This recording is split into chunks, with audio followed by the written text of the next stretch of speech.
Get ready for a journey through opulent yachts, transatlantic romances, CIA intrigue, and one of the most talked about family fortunes of the 20th century.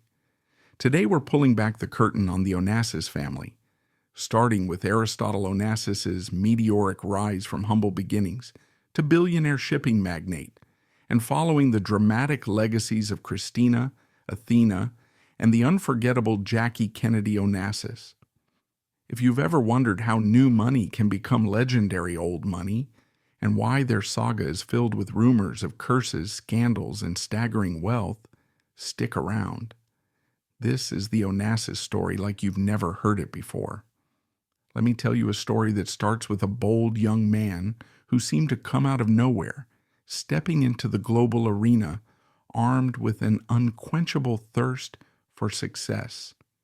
He was the very embodiment of new money, that thrilling yet sometimes unsettling concept, where someone rises so fast that traditional elites don't know quite what to make of them. This is the story of Aristotle Onassis, born in 1906 in Smyrna, now Izmir, Turkey, who eventually became one of the richest and most talked about men in the world. He went from a humble tobacco importer in Argentina to a towering shipping magnate, controlling significant chunks of the world's oil transport. People still talk about his lavish lifestyle, his headline-grabbing marriages, and his persistent attempts to be accepted by the old money establishment. Yet what makes his story so compelling is the way he navigated that tricky path between new money and old money, pulling off dramatic deals, forging alliances, and establishing philanthropic foundations, all while juggling scandals and controversies that threatened to overshadow his ambitions.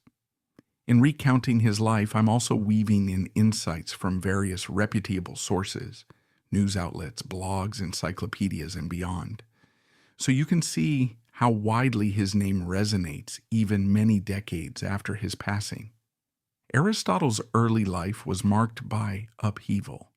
According to multiple historical accounts, he left Smyrna for Greece following the Greco-Turkish War and the devastating Great Fire of Smyrna in 1922. He then took a leap across the Atlantic, landing in Argentina in the 1920s and becoming involved in the tobacco business. It might sound mundane compared to the shipping empire he would go on to build, but tobacco actually set the stage for his future triumphs. He was a keen observer who noticed that while tobacco could bring him a profit, there was a bigger game to play on the international stage. By the time the 1930s rolled around, Onassis had pivoted into shipping. He managed to capitalize on market downturns, particularly buying surplus ships cheaply during World War II, and secure those ever so crucial oil transport contracts. Think about the courage it took. The world was at war, the markets were unstable, and shipping was fraught with danger from enemy submarines. Yet Onassis saw the potential. He understood that if he bought ships during a time when many others were reluctant to invest in maritime assets, he could position himself at a massive advantage once peace returned. That willingness to seize opportunities, even in the darkest of times, epitomizes the new money mindset. No legacy entitlements, no hesitation about stepping on established toes, and a readiness to take risks that might scare off more conservative old-guard families. By 1954, Onassis pulled off one of his most audacious moves, a deal involving Saudi oil that effectively put him in control of a huge chunk of Saudi Arabia's petroleum exports. Various records, including details from business history journals, confirm that this agreement was nearly unprecedented for a single private individual. It understandably rattled major international players, especially the United States, which worried about a non-American shipping magnate wielding such influence over the global oil supply. That tension with the U.S. was emblematic of Onassis' entire career. While he admired the trappings of established power, whether American or European aristocracy, he was never shy about challenging them directly if it meant expanding his own fortune. And what a fortune it was. Articles from the time recount tales of Onassis's lavish spending, which reached levels that made high society either envious or scandalized, depending on whom you asked. One of the most symbolic representations of this ostentatious lifestyle was the yacht Christina O, named after his daughter. Sources like canned.com.vn and multiple international publications detail how he poured some $4 million into renovating that vessel. We're talking about gold-plated bathroom fixtures, rare marble surfaces, and extravagant decor that turned a once Canadian warship into a floating palace. The Christina O became legendary for star-studded parties, hosting Hollywood celebrities, heads of state, and top artists. If you wanted to see what new money looked like in its most unapologetic form, you only had to step onto that yacht. Some critics wagged their fingers, calling it gauche or nouveau riche, but Onassis didn't seem to care. He savored luxury and used it as a tool to dazzle prospective business partners, negotiate deals, and place himself at the center of elite social circles. Of course, being new money has its downsides. One can accumulate mind-boggling amounts of wealth, but acceptance by the old guard, those families who have held sway over industries or social institutions for generations, rarely comes quickly or easily. In Onassis's case, he made a deliberate effort to transform from a flashy, newly minted billionaire into someone who might be treated like an old money aristocrat. He took notes from families like the Rockefellers, Rothschilds, and others, whose names had become synonymous with institutional power. Step one in his grand plan toward that elusive status was forging elite marriages. First, he married Athina Livanos, whose father, Stavros Livanos, was a towering figure in the shipping world. That marriage immediately bolstered Onassis's credibility within maritime business circles. People saw him not just as a brash newcomer, but as part of a dynasty that had been around for decades. He then famously married Jackie Kennedy, widow of President John F. Kennedy, which, according to many historians and tabloids of the era, aligned him with American aristocracy. As was discussed in prior conversations and supported by numerous news sources, this union provoked controversy on both sides of the Atlantic. Americans were divided about Jackie marrying a Greek shipping tycoon, while some in Europe viewed it as yet another example of Onassis reaching for a level of prestige that he hadn't necessarily inherited. But Onassis didn't stop there. He realized that the old money families didn't just hoard wealth, they also cultivated philanthropic legacies. If you look up the Carnegies, Rockefellers, or Vanderbilts, you'll find that a cornerstone of their social respectability was often tied to major philanthropic efforts.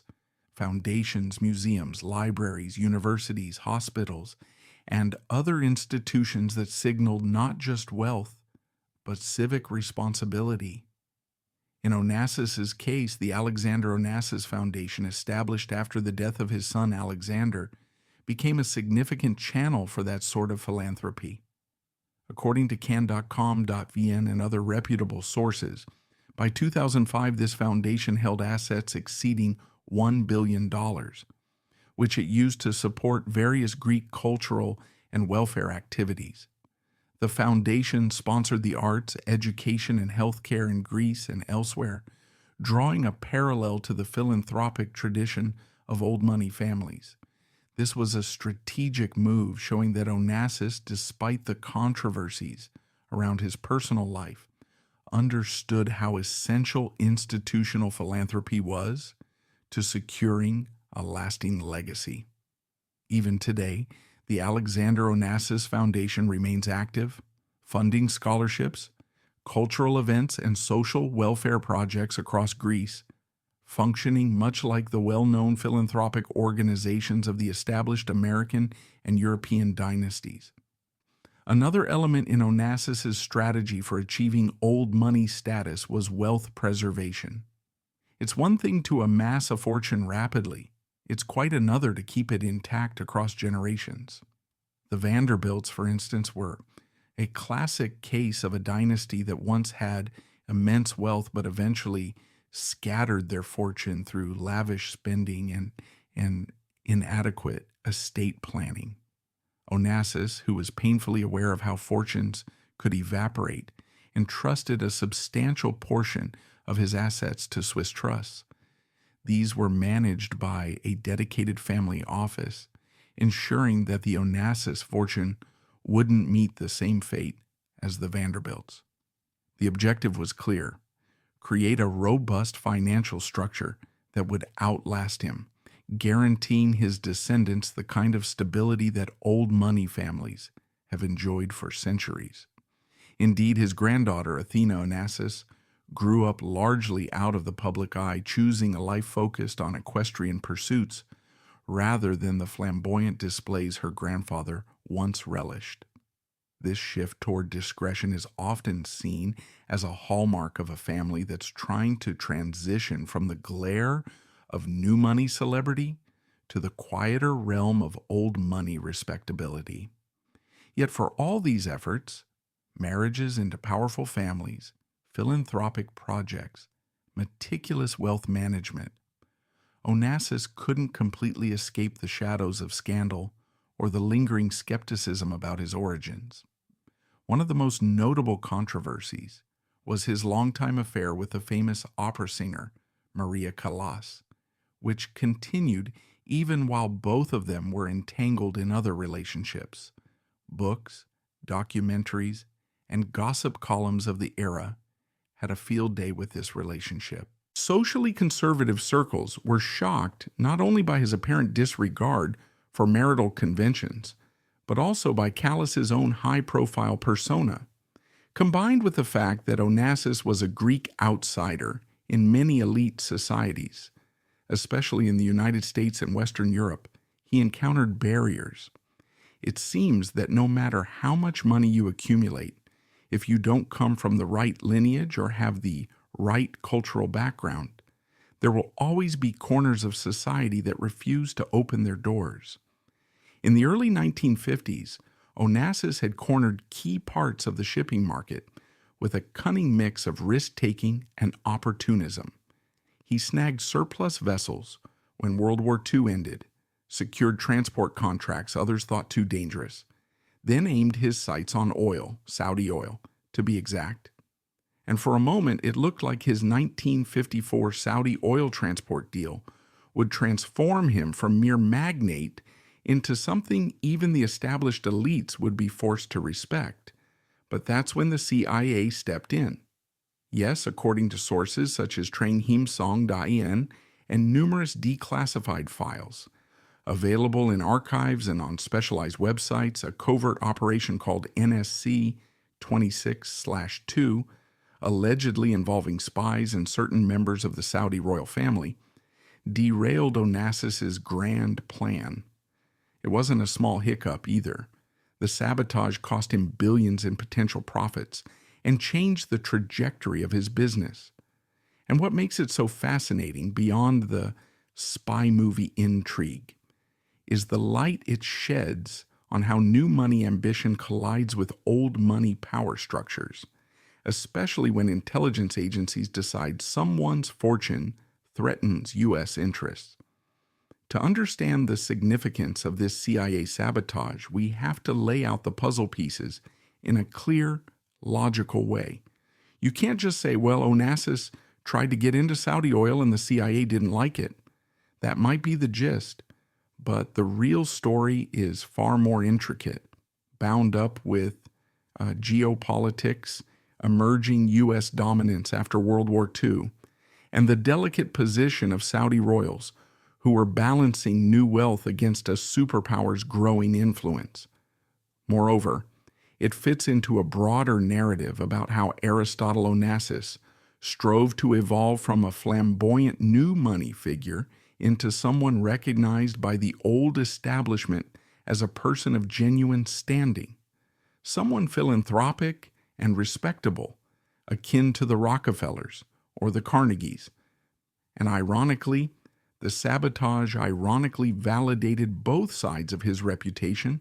He was formidable enough to threaten American oil interests, yet this entire fiasco underlined how quickly your fortunes can turn when superpower-level forces see you as a roadblock. By 1954, Onassis had already proven himself unstoppable in the eyes of many business observers.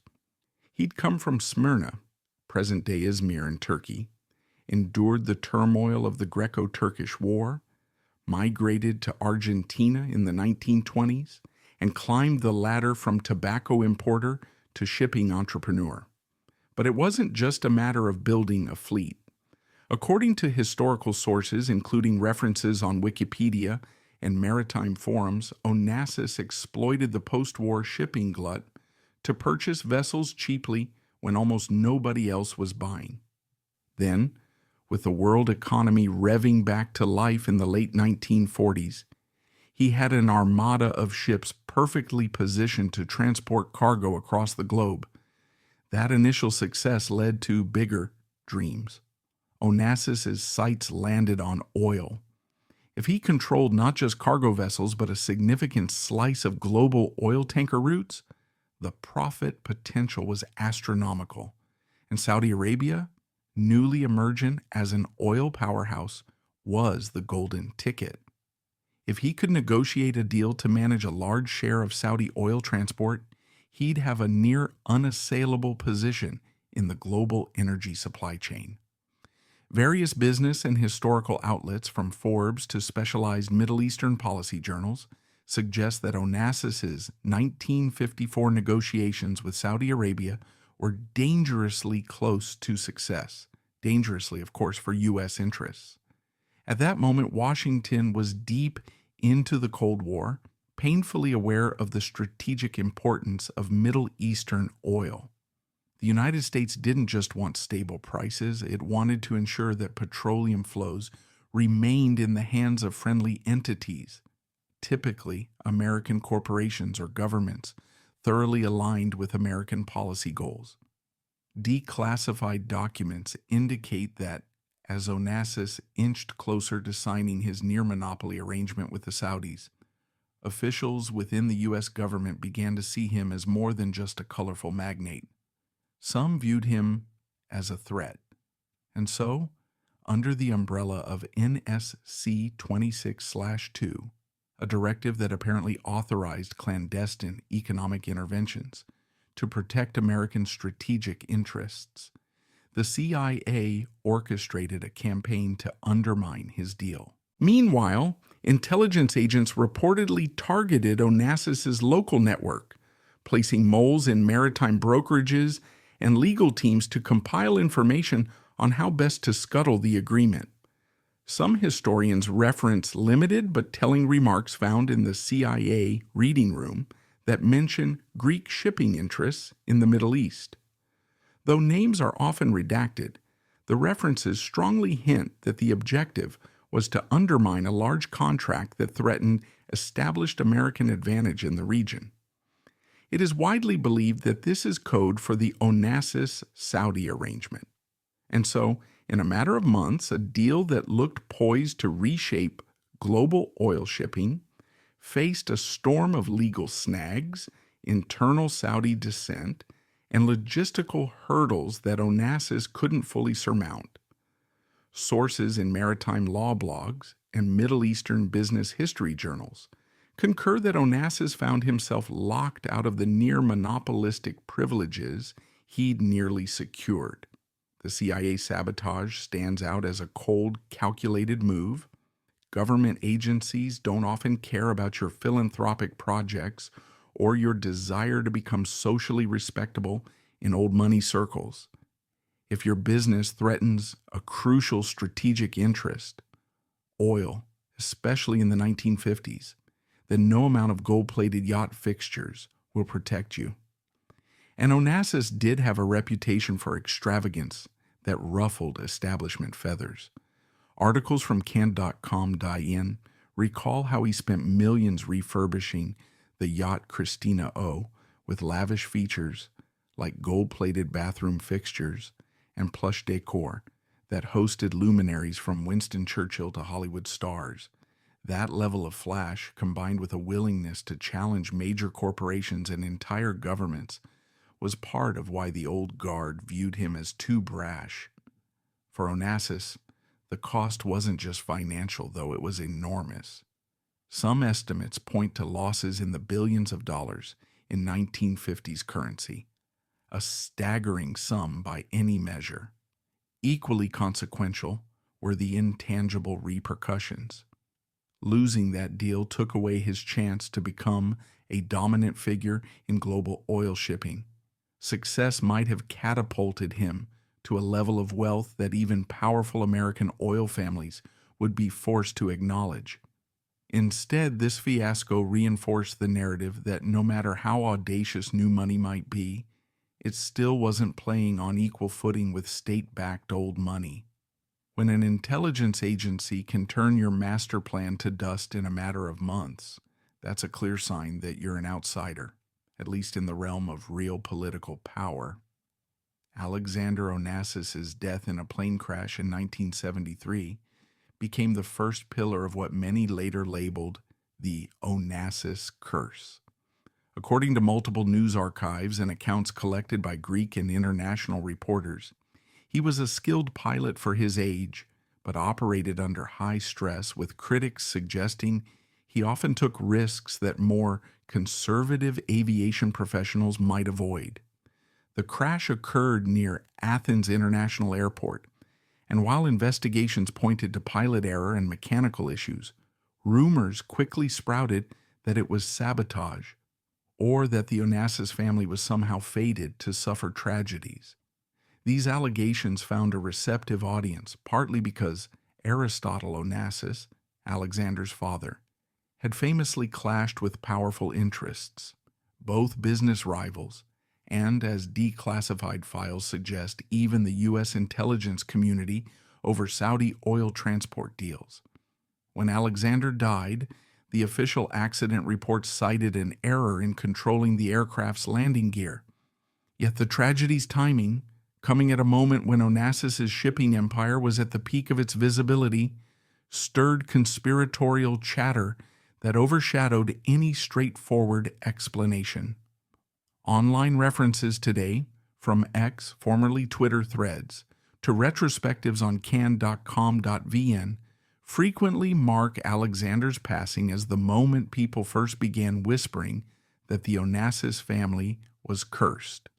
A year later, in 1974, Athina Livanos, Aristotle Onassis's first wife and the daughter of another Greek shipping titan, Stavros Livanos, died from an overdose, possibly involving barbiturates.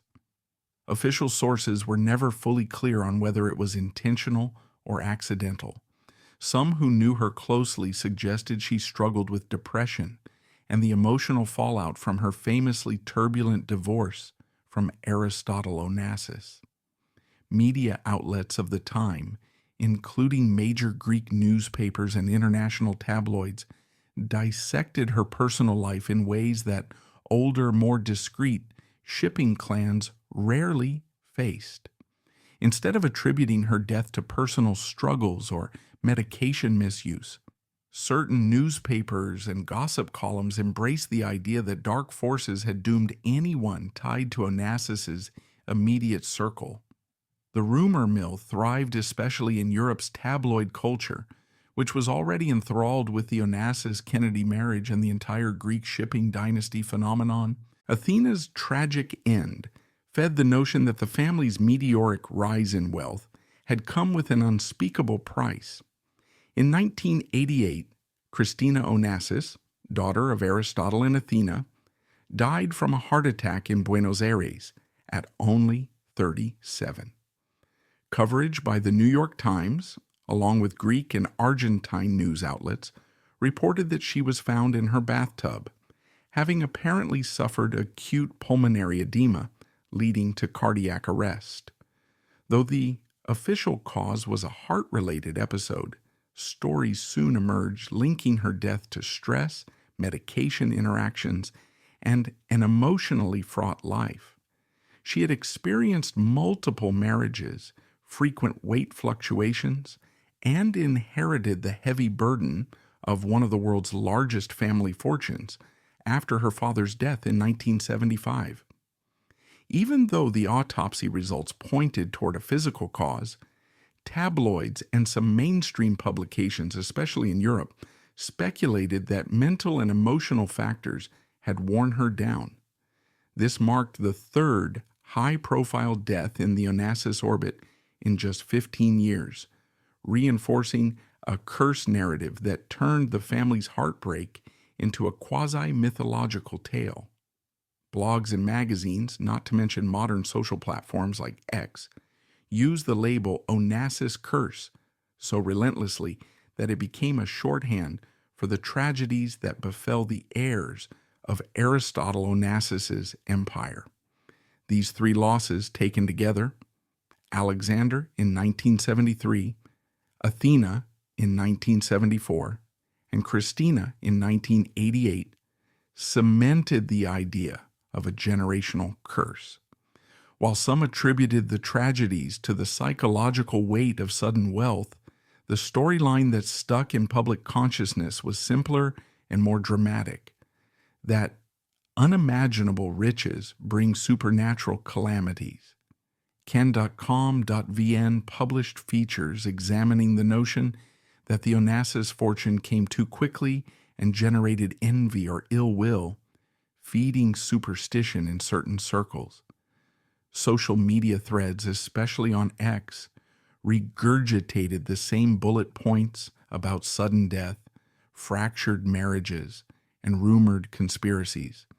Mentions of plane crash details, overdose controversies, or how exactly Christina died often overshadowed more nuanced accounts of each individual's life challenges. In effect, the curse overshadowed any legacy the Onassis family might have hoped to establish, beyond sensational headlines. Because Aristotle Onassis had cultivated a famously ostentatious lifestyle, the tragedies attached themselves to an already highly public brand. Old money families, like the Grosvenors, known for real estate in places like London's Mayfair and Belgravia, seldom face such tabloid scrutiny when personal misfortunes occur. The Grosvenors have historically navigated adversity with a fortress of privacy, aided by centuries of experience in managing wealth discreetly.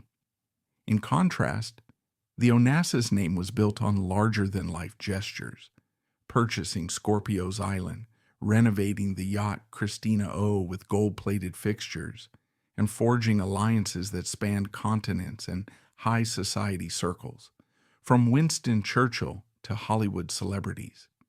This new money flamboyance meant that when tragedy struck, it played out on a global stage, fueling conspiracies and superstitions. A major factor behind the Onassis curse narrative was the sheer scale of the family's wealth, which grew astonishingly fast.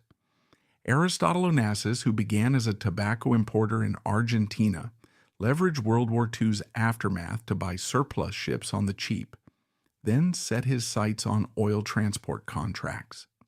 By the early 1950s, he was negotiating near monopolies on Saudi oil shipping, deals that, as various researchers and sources like tranghimsong.vn claim, the CIA actively worked to sabotage due to U.S. strategic interests. This meteoric ascent created a stark contrast to the slower, generational accretion of old money dynasties. Rapid wealth, especially if coupled with showmanship, draws intense media attention. When that attention shifts from marveling at gold faucets to reporting back-to-back family deaths, a curse narrative writes itself. People like to believe that wealth beyond imagination must come at a cosmic price. So each Onassis tragedy slotted neatly into that myth. Jacqueline Kennedy, whose 1968 marriage to Greek shipping magnate Aristotle Onassis became one of the most talked about unions of its time. Officially known as Jacqueline Bouvier Kennedy, before she took the last name Onassis, she was not just the glamorous widow of a fallen American president, but a cultural icon whose every move fascinated the press. Aristotle Onassis, often referred to simply as Ari, was recognized as a business titan with a flair for dramatics, a taste for extravagance, and a keen eye for opportunities that would expand both his social connections and his legendary empire. What many did not realize then, though, was just how steep the financial and emotional price of their marriage would become. Years later, Onassis himself is said to have called this union his biggest mistake, both on a personal level and in terms of the huge sums of money that were spent or, by some accounts, squandered. Before we reach that regretful admission, however, it's important to understand the context surrounding the relationship, the fortunes that came into play, and the motivations behind it all. Back in 1968, when Jacqueline Kennedy agreed to marry Aristotle Onassis, the world was still reeling from a series of tragic events. Jackie, as she was affectionately known, had lost President John F. Kennedy to an assassination in 1963. That moment had rocked the foundations of American society, leaving her a grieving widow in the public eye. The vulnerability she experienced, combined with the responsibilities of raising two children, Caroline and John Jr., made her consider the need for protection and financial security. It was hardly surprising that she might look for stability in a man known worldwide for his unparalleled wealth and ability to navigate high-pressure situations. Onassis, for his part, had made a name for himself by dominating the shipping industry.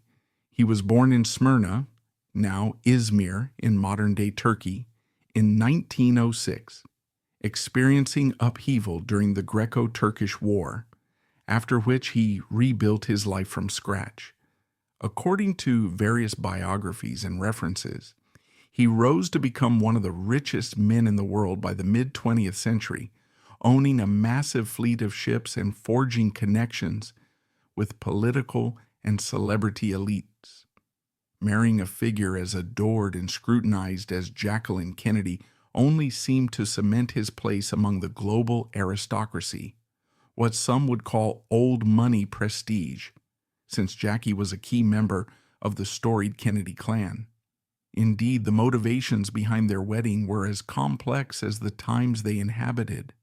That famous marriage, which took place in 1968, had earlier been referenced on March 19, 2025, though in the future, from our present perspective, it stands as a noted discussion point in certain historical retrospectives and articles that reflect on the significance of their union. In any recounting of Jackie and Ari's wedding, the emphasis often falls on how their combined social status lit a spark of fascination around the globe.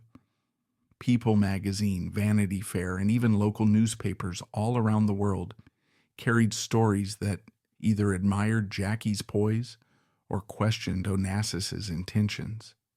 It was no secret that Onassis valued the patina of old money, the kind of established lineage that came with being associated with the Kennedys, who were then considered one of the most powerful and influential families in the United States. The marriage generated a storm of speculation. Was Jackie purely looking for a secure environment for herself and her children, or did she also see in Onassis a chance to preserve the grandeur she had once known as America's First Lady? On the other hand, was Onassis marrying an icon for the publicity, the status, and that certain intangible aura that accompanied anyone who wore the name Kennedy? From an outside perspective, the arrangement was certainly advantageous. Jackie, even after President Kennedy's assassination, remained an American darling. Many revered her not only for her fashion sense, but also for the serene elegance she displayed during the darkest times in American history. By joining forces with a man of Onassis's financial stature, it appeared that she was ensuring that neither she nor her children would ever struggle again. Yet any illusions that this was simply a fairy tale union for the ages soon faded when the realities of their arrangement emerged. According to can.com.vn, the marriage cost millions. Specifically, Onassis had to pay $150,000 annually from the Kennedy Trust and provide $10,000 in pensions, along with the costs of security detail, an expense that was hardly negligible in that era. These figures might sound modest by some modern standards, especially given that billionaires today can command fortunes in the tens of billions. But in the context of the late 1960s, such an arrangement was formidable. Historical analyses from various reputable outlets, including references made in the New York Times archives and American magazines of the time, point out that the cost of protecting Jackie and keeping her in the lifestyle she was accustomed to was a heavy burden, even for a tycoon like Onassis. Digging deeper into the story, we encounter accounts that further highlight the tensions beneath the surface. Jackie's image as a refined, cultured individual seemed at times to clash with the brash, business-first attitude that Onassis exhibited. He was a man accustomed to controlling every aspect of his empire, from which ships sailed into which ports to how each deal was brokered. In that sense, he might have expected his personal relationships to function in a similar manner. Yet Jackie was far from a passive figure. She had been shaped not only by her marriage to John F. Kennedy, but also by her upbringing as part of the Bouvier family, a lineage known for setting high standards of social grace. Some who observed the couple noted that Onassis, who had previously been romantically linked to opera singer Maria Callas, found in Jackie a different kind of aura, one that was more political, more entrenched in the heart of American society, and, of course, more visible in the global media. According to some accounts, trouble began brewing not too long after the honeymoon phase ended. Public reaction in the United States was mixed, with many Americans feeling betrayed that their beloved former First Lady would marry a wealthy foreign businessman so soon after President Kennedy's death. Although 5 years had passed since the tragedy in Dallas, emotions were still raw. Caroline and John Jr. were still children, and the move to marry someone who was neither American nor intimately connected to the traditions Jackie had once represented led to a sense of disquiet among a segment of the population. Paparazzi followed the couple wherever they went, whether docking at Scorpio's, Onassis's private island off the coast of Greece, or spending time in major European capitals. Every aspect of their relationship was scrutinized, and in some cases sensationalized in the press. Jackie's clothing choices, her interactions with Onassis's daughter Christina, and her continued relationship with the Kennedy family became fodder for countless articles, interviews, and rumor mills. Then came the mounting financial obligations. The $150,000 annual sum sourced from Kennedy Trusts, alongside the additional $10,000 in pensions, plus security expenses, were not just random figures. These were carefully negotiated arrangements designed to ensure that Jackie would maintain a certain standard of living and personal protection. Although Onassis was immensely wealthy, his business dealings were subject to market fluctuations, and the shipping industry was not always smooth sailing. There were global economic pressures, fluctuating oil prices, and political instabilities that could affect shipping routes, all factors that impacted Onassis's bottom line. From the perspective of financial analysts who have studied the Onassis empire, the money he spent on ensuring Jackie's comfort was never in any real danger of bankrupting him, but it did put an uncomfortable spotlight on exactly how expensive such a high-profile marriage could be. After all, it wasn't just Jackie's maintenance and security. There were also substantial costs involved in merging two distinct lifestyles, what some might call social overhead. Observers noted that Onassis's philanthropic gestures or extravagant parties might have been partially motivated by his desire to maintain public favor, ensuring that his relationship with Jackie remained a symbol of sophistication rather than a subject of widespread derision. Yet as time rolled on, the personal toll became evident. Even though we cannot precisely pinpoint every argument or discussion the couple had behind closed doors, various sources have hinted that Jackie felt increasingly isolated within Onassis's world. She was a figure who had once presided over the White House, consulted with the best minds in art and literature, and curated an image of cultivated serenity. Now she found herself married to a man whose passions revolved around the shipping industry, corporate expansions, and leveraging relationships for maximum financial benefit. Gossip columns referencing insiders who claimed knowledge of the couple's private life suggested that Jackie missed her old circles, her old sense of identity, and the emotional support she received from her mother-in-law, Rose Kennedy, and sisters-in-law like Ethel Kennedy. Meanwhile, Onassis, for his part, might have overestimated just how far the prestige of being connected to the Kennedys would carry him in his circles. Although Jackie's presence did open doors in certain aristocratic environments, she was, after all, the embodiment of mid-century American elegance. This union was not as seamless as he might have hoped. Over time, Onassis openly expressed regret about this marriage, calling it his biggest mistake, according to various interviews and diaries attributed to people close to him. Some say the quote was overheard in a conversation he had with business associates. Others claim it came from private discussions that were later leaked to the press. Whatever the source, the consensus is that he viewed the marriage as a personal and financial misstep, something that did not yield the sense of fulfillment or prosperity he had anticipated. In addition to the significant expenses tied to Jackie's trust stipulations and security, there was the intangible cost of losing the privacy he had once enjoyed. Onassis was famous long before marrying Jackie, but there's a difference between business fame and the kind of relentless media pursuit that follows a glamorous woman widely revered as American royalty. Every argument they had, every sign of discontent was magnified and then published in tabloids.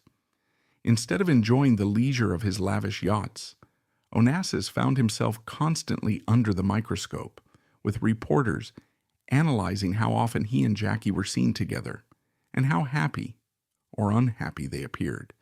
The marriage also affected Onassis's daughter, Christina Onassis, who was famously skeptical of Jackie from the start.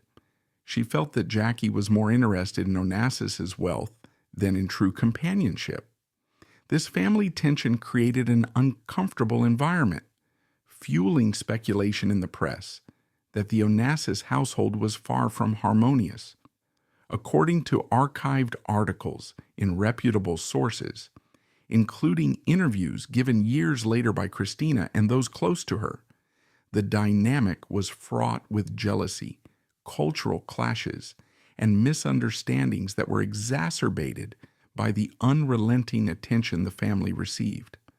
On top of these familial strains, many remember that Jackie was simultaneously grappling with the complicated legacy of President Kennedy, preserving his memory and dealing with the continuing public fascination about her life. She was still, to many Americans, the inimitable Jackie, and no matter where she traveled, she couldn't escape the sense that part of her still belonged to the public. Christina Onassis had everything. She grew up in a realm of private islands, luxury properties, and exclusive parties populated by the political elite, Hollywood stars, and global aristocrats. But behind the scenes, her life was shaped by tragedy, betrayals, and deep personal struggles that ultimately led to her untimely death at the age of 37. What came to light after she passed only highlighted the true chaos hidden beneath her family's powerful legacy. Christina went through a staggering 4 failed marriages. Each one seemed to carry with it the kind of drama you might expect to see in a Hollywood screenplay. Accusations of infidelity, arguments over money, and the harsh reality that love simply isn't guaranteed when you're living under a perpetual spotlight. One of the most talked about incidents was how she allegedly paid her then-husband, Thierry Roussel, a whopping $100,000 to have a child with his mistress. Yes, you heard that correctly. The arrangement was that he'd father a child with another woman, and in return, Christina would grant him this extraordinary sum. It's the kind of revelation that jolts you, no matter how many sensational stories you've heard about the ultra-rich. But while that single detail might seem outlandish, it's really just a snapshot of the larger heartbreak in Christina's life.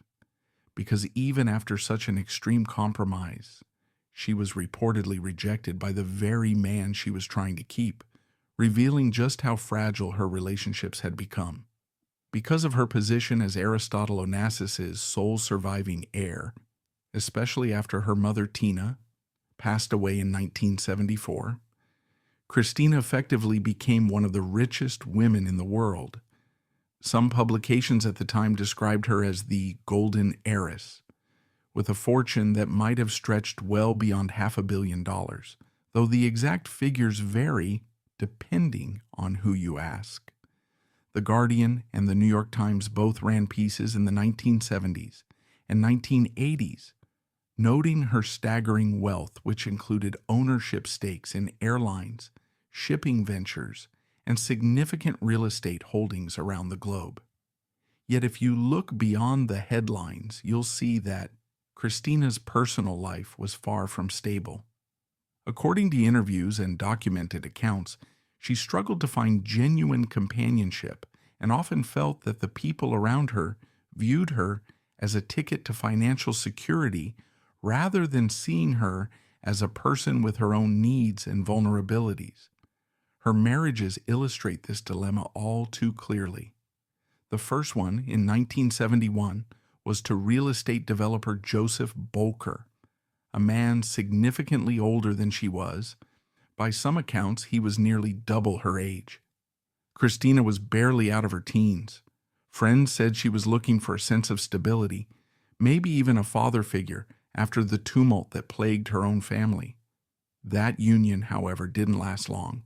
She quickly moved on, seeking what many assume was the elusive dream of a life partner who would love her for who she was, not for what she had.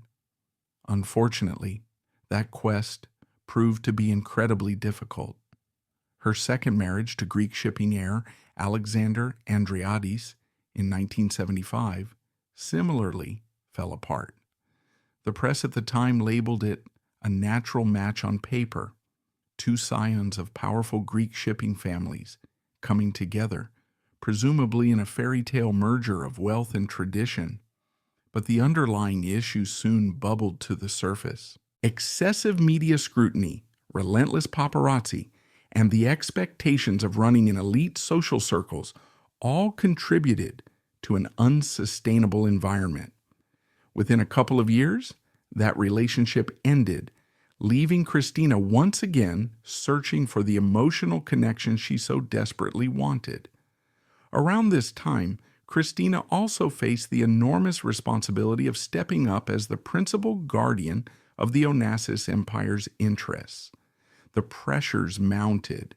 People magazine, in a retrospective piece, described how she was often isolated, unsure of who to trust, and occasionally fell in with individuals who only exacerbated her struggles. She turned to comfort in various ways. Friends would later reveal that Christina found solace in food and prescription medication, habits that, when paired with the swirl of negative influences, turned into addiction. Her weight fluctuated dramatically, and rumors circulated about her frail emotional and mental state. Even Wikipedia's account of her life points to the interplay of stress, heartbreak, and substance misuse that came to characterize her later years. Christina's third marriage, to Russian shipping agent Sergei Kausov in 1978, was yet another attempt to find stability. Some accounts suggest that perhaps she felt a connection to Sergei's background, imagining that he might better understand the complexities of the shipping world she had grown up in. But that too fell apart relatively quickly. By now, Christina had endured 3 divorces, multiple public humiliations, and constant speculation about her private life. Tabloids ran sensational headlines, painting her either as a tragic figure doomed by her fortune, or as a reckless heiress dabbling in self-destruction. Neither characterization was fair. In reality, she was a woman struggling under tremendous emotional weight, grappling with personal demons, and constantly fending off opportunists hoping to cash in on her name or her bank account. Perhaps the most infamous chapter of Christina's marital story revolves around her 4th husband, Thierry Roussel, a French businessman who would become the father of her only child, Athina Onassis. At first glance, this might have seemed like the relationship that would finally ground her, but it ended up being rife with scandal and heartbreak. Christina took the extraordinary step of paying Thierry $100,000 to father a child with his mistress, an arrangement so surreal it feels almost fictional. Why on earth would she do this? Some speculate that Christina, desperate to hold her marriage together, was willing to try anything to keep Thierry in her life, even if it meant facilitating his relationship with another woman. But the plan backfired horribly. After all that, Thierry still rejected her, leaving her feeling betrayed and emotionally wrecked. This scandal became a focal point for gossip columns worldwide, showcasing just how entangled her personal relationships had become and how far she was willing to go to secure even a semblance of companionship. A key piece of this tragic puzzle is the presence of addiction and medication in Christina's daily life. Credible sources, including the New York Times, and books published after her death, indicate that Christina regularly relied on a cocktail of diet pills, sleeping tablets, and other prescription medications to cope with her emotional turmoil. Over the years, her weight fluctuated drastically. Photos from certain periods show her much heavier than the svelte figure she exhibited at other times. Friends later recalled that she battled depression, anxiety, and an overwhelming sense of loneliness. The demands of overseeing the Onassis fortune didn't help. She constantly worried about lawsuits, business decisions, and the legion of advisors, some of whom may have had questionable motives. There was also the near-permanent shadow of her father's legacy.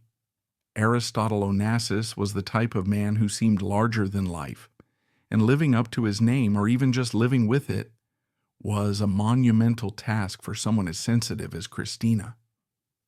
By the late 1980s, Christina's relationships were mostly marked by disappointment.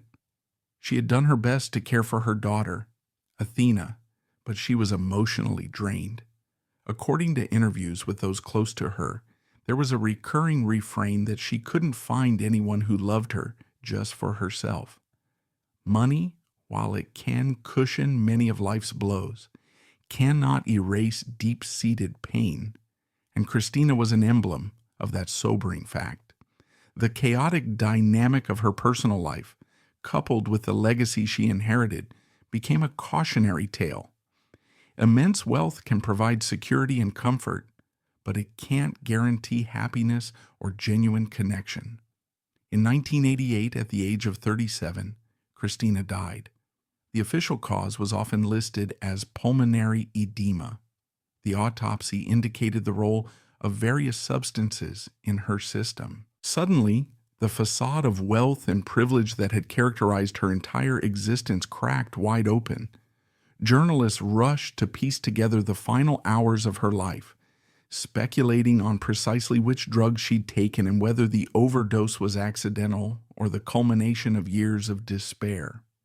The tragedy underscored the turmoil behind the family's wealth.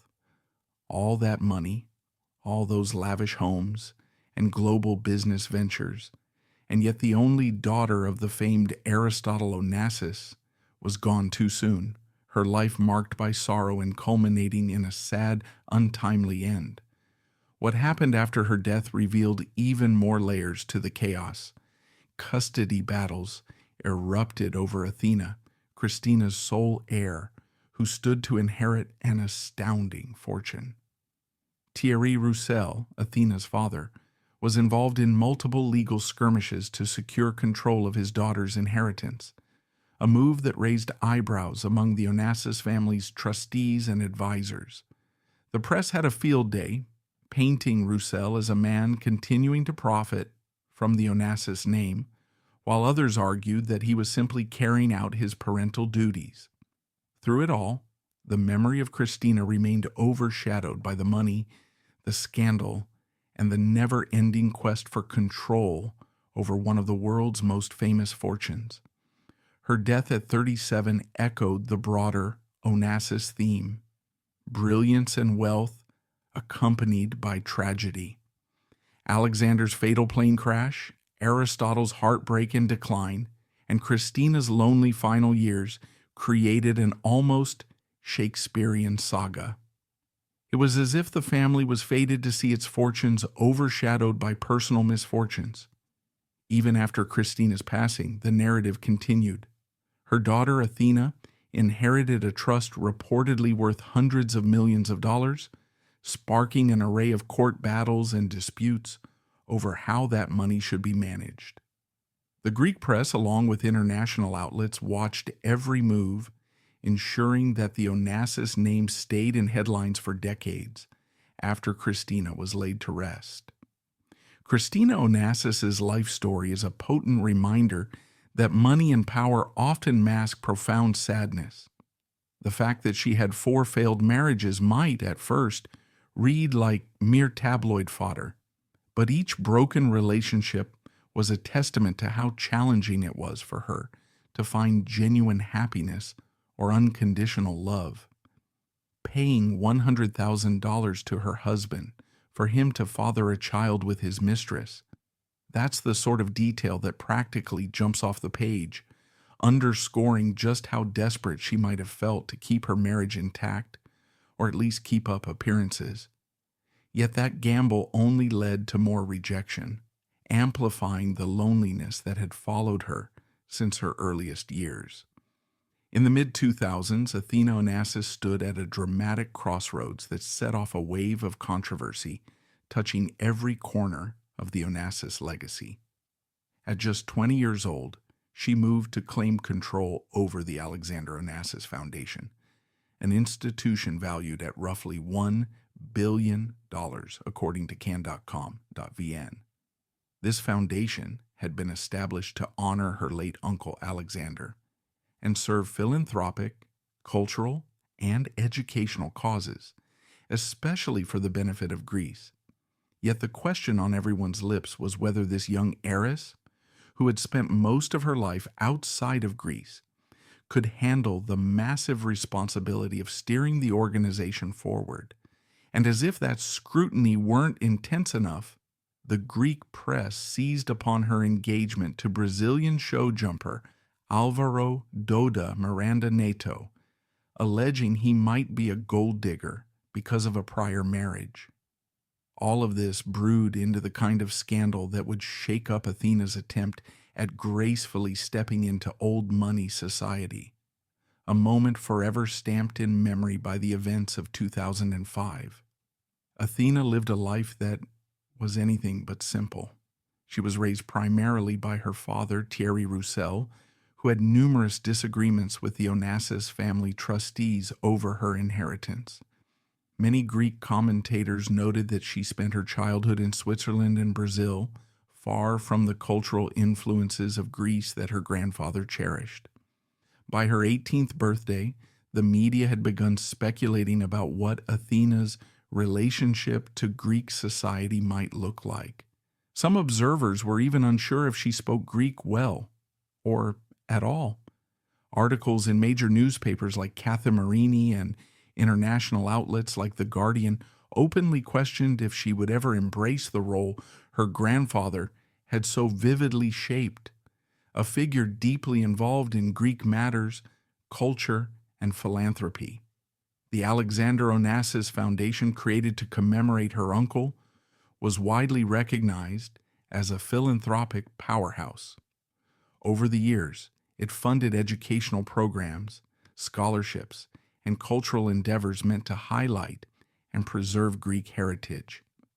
The foundation itself became not just a tribute to Alexander's memory, but a symbol of pride for Greece. Influential programs, including art exhibitions and partnerships with academic institutions, garnered coverage in reputable sources and scholarly articles, underscoring just how impactful the foundation had become. By the time Athina reached her 20s, many believed it was only natural for her to play some part in the governance of the foundation. After all, she carried the Onassis name, and the foundation was an integral piece of that family legacy. Yet the transition from being an heiress in the background to an active leader of a billion-dollar organization is easier said than done. Greek commentators pointed out that an operation of this size requires a thorough grasp of philanthropic principles, not to mention an understanding of the bureaucratic frameworks in Greece and the trust of local stakeholders, who in their own way felt they were safeguarding the Onassis tradition. To complicate matters, Athina had exhibited a notably private lifestyle for much of her adolescence. She didn't court the press or issue statements about her ambitions. So when she suddenly stepped forward at 20 to claim a controlling role, it left Greek society and the foundation's insiders reeling. Some were thrilled, seeing this as a chance for the Onassis bloodline to more directly guide the mission. Others were skeptical, wondering if she had the experience, cultural connection, or genuine desire to keep the foundation's Greek-centric focus.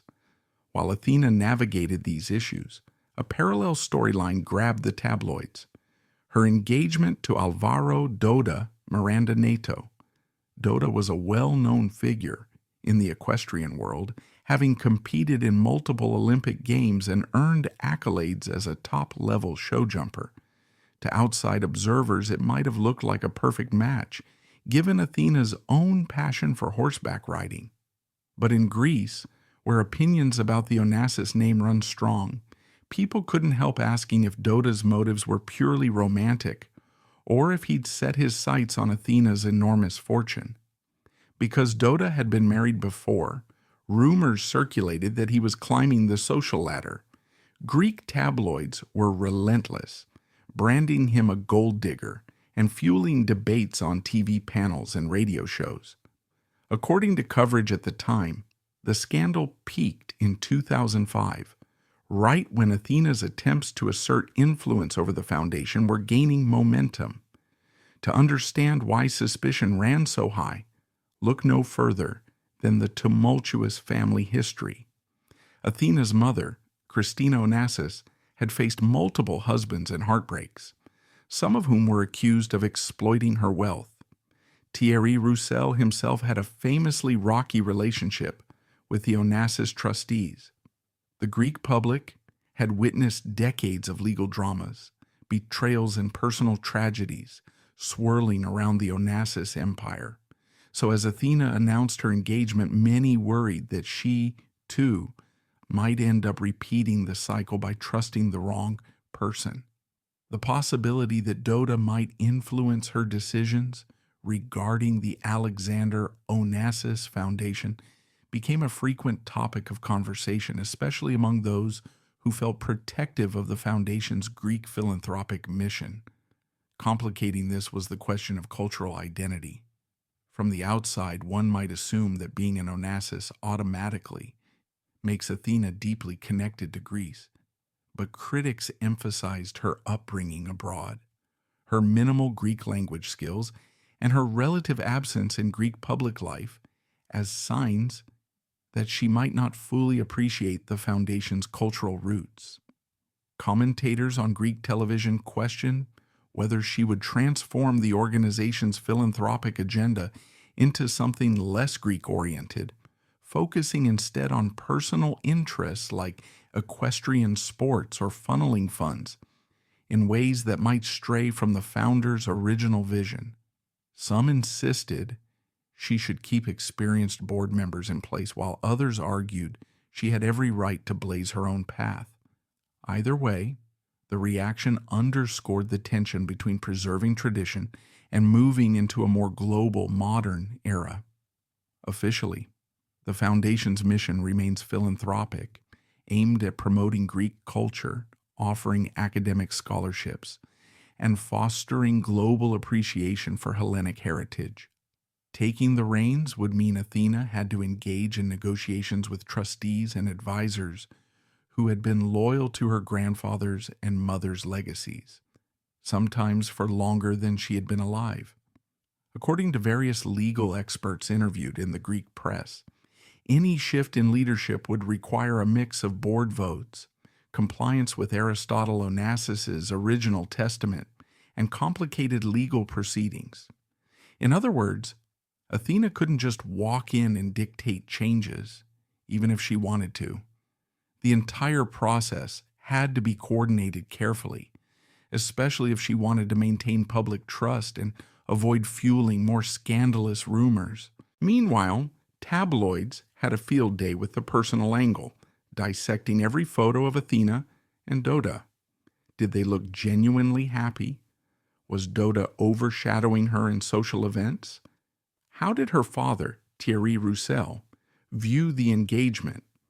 Some articles highlighted how Roussel, who had famously battled the Onassis trustees, might now find himself sidelined if Athina consolidated power under the foundation.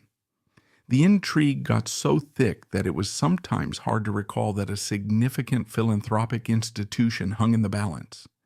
This drama reached an apex in 2005, which is remembered as the year when all these swirling questions, Athina's personal life, her desire for authority, and the relentless Greek media, collided in a frenzy of rumor and debate. As the scandal progressed, foreign media outlets jumped in with their own takes, often painting Athina as a young woman confronting a gargantuan legacy. Vanity Fair published profiles commenting on how heirs to massive fortunes rarely have it easy, no matter how secure their financial positions might be. Several articles drew comparisons to other scions of wealthy families who wrestled with the burden of public scrutiny. Still, the specifics of Athina's situation were uniquely tied to the Onassis name, a name so interwoven with Greek identity that it's practically a national symbol. How could a 20-year-old raised largely abroad navigate the cultural intricacies of a foundation this significant while her fiancé was under constant suspicion? The notion of old money also played heavily into people's perceptions. Traditionally, old money families in Europe and the United States pride themselves on a seamless inheritance of tradition, social graces, and a polished public image passed down through generations.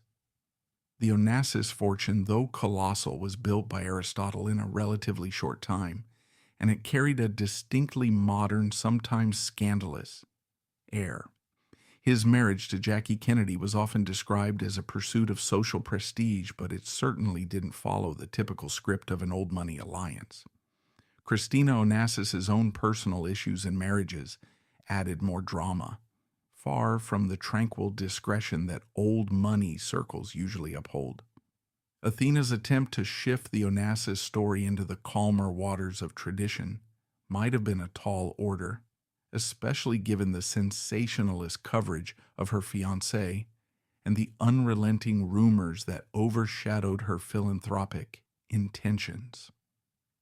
In the midst of that debate, 2005's engagement scandal threatened to undermine Athena's credibility before she could fully articulate her plans.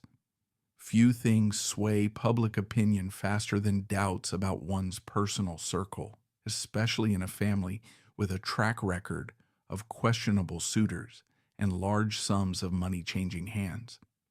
The press hammered away at the possibility that Dota might shape foundation policy in ways that neither the Greek public nor the board members would approve. Pundits wondered if he was using his equestrian standing to mask a quest for personal gain. In fairness, Dota had his own reputation and career, but speculation rarely waits for facts. Rumors about how he might push for equestrian sponsorships or direct philanthropic efforts toward athletic pursuits dogged the couple, further fraying the image of a measured and methodical takeover. Despite the uproar, Athina and Dota did marry, and for a while they became a visible couple in global equestrian competitions. Images of them at prestigious show-jumping events circulated online, including on equestrian-focused blogs that emphasize their shared love for horses. Some might have seen these snapshots as proof that the marriage was about genuine connection more than financial advantage. Still, Greek tabloids remained skeptical, often reminding readers of older Onassis family dramas. Athena's father's conflicts with the trustees, Christina's previous marriages, and the general idea that the Onassis fortune was an endless magnet for opportunists all fed into a steady drumbeat of distrust. Official statements from the Onassis Foundation around that time remained mostly diplomatic, emphasizing continuity in charitable works and referencing the board's structure. They never overtly accused Athina of meddling, but insiders speaking anonymously to Greek newspapers mentioned tension about how much control she should exert. A few board members were rumored to resent the idea that a 20-year-old, no matter her bloodline, could waltz in and start rewriting the philanthropic playbook. Others took a more hopeful stance, suggesting Athina might revitalize the foundation with new ideas. Regardless, the environment was rife with speculation, making it tough to discern what might actually happen once she took a seat at the decision-making table. For her part, Athina kept a tight lid on her personal feelings. While some heirs relished the media limelight, she'd been comparatively low-key since childhood, granting few interviews, rarely explaining her choices. The 2005 scandal marked an abrupt change because the media refused to ignore her. She was now the subject of countless talk shows, front-page tabloid stories, and heated online discussions. Some Greek politicians weighed in as well, suggesting that perhaps the best solution was to leave the foundation's day-to-day running to seasoned professionals, while Athina remained more of a ceremonial figurehead. That idea sparked its own controversies, with some supporters insisting it was an affront to her rightful claim over the Onassis heritage. In retrospect, that year underscored how tricky it can be for someone born into unimaginable wealth to gain acceptance as a serious figurehead. People may respect the fortune or the name, but they're equally ready to critique any sign of inexperience, perceived neglect of cultural ties, or questionable romantic choices. Just as importantly, the Onassis family's long history of public soap operas seemed to set a pattern that observers expected Athina to continue. Suspicion of Dota Miranda, justified or not, became a quick stand-in for the broader worries about who influences an heiress and how that influence might ripple through philanthropic domains. Even the Greek diaspora weighed in on websites and forums, some defending Athena's right to marry whomever she wished, others lamenting that the last direct link to Aristotle Onassis was potentially letting the family legacy slip away.